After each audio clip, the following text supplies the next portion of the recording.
सच का जहां।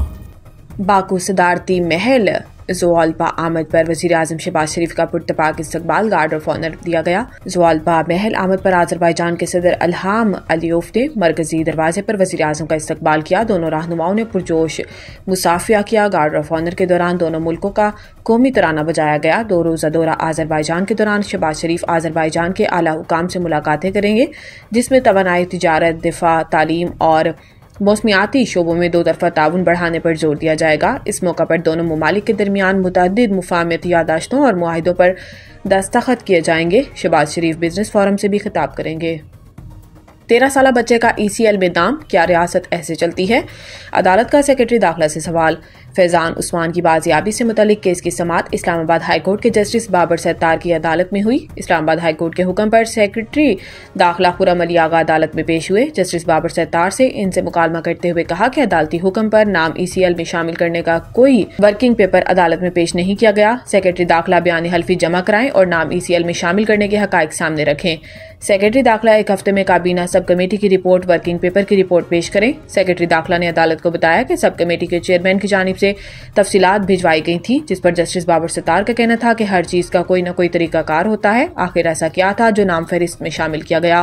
फैजान 18 साल का बच्चा है, उसने ऐसा क्या किया जो इसके घर रेड किया?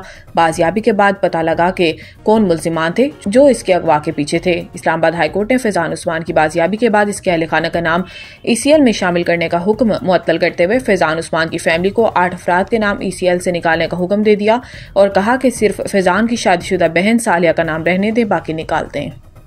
क्लाइमेट फाइनेंसिंग पर मुज़ाकरात, IMF वफ्द पाकिस्तान पहुंच गया। ज़राए का कहना है कि आइंदा माली साल 2025-26 के लिए बजट में कार्बन लीवी आयद करने की तजवीज़ ज़ेरे गौर है। वफ्द के साथ आइंदा मुज़ाकरात के दौरान इब्तदाई मुसवदे पर बात होगी। कार्बन लीवी आयद करने के लिए IMF तजावीज़ देगा। ज़राए के मुताबिक आज से 28 फरवरी तक तकनीकी वफ्द विफाक और सूबों के साथ मुज़ाकरात करेगा। कार्बन लीवी आयद करने, इलेक्ट्रिकल व्हीकल और सब्सिडी पर भी बातचीत होगी। वफ्द आइंदा बजट में ग्रीन बजटिंग को वसी करने के लिए तजावीज़ भी देगा। ज़राए का कहना है कि आज मुज़ाकरात में सिर्फ क्लाइमेट चेंज के इक़दामात पर ही मुज़ाकरात होंगे।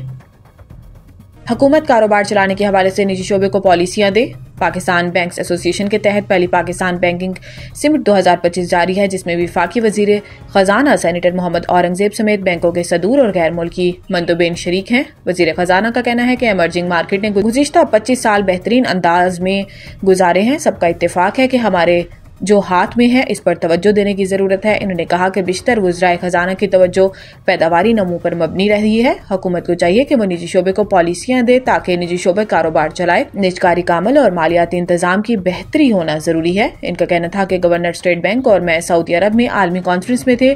मैंने सीखा कि उभरती मंडियों ने 2025 में बेहतरी के साथ कदम रखा। उभरती मंडियों के वज़राए खजाना ने डीरेगुलेशन के फरोग और सुर्ख फीते के खात्मे की बात की। वज़ीर खजाना ने कहा कि मुकामी सरमायाकारी आएगी तो FDI आएगी। आलमी कैपिटल मार्केट्स की अगर बात की जाए तो रेटिंग एजेंसियों से बात हुई। हमें उम्मीद है कि सिंगल D कैटेगरी में आ जाएं।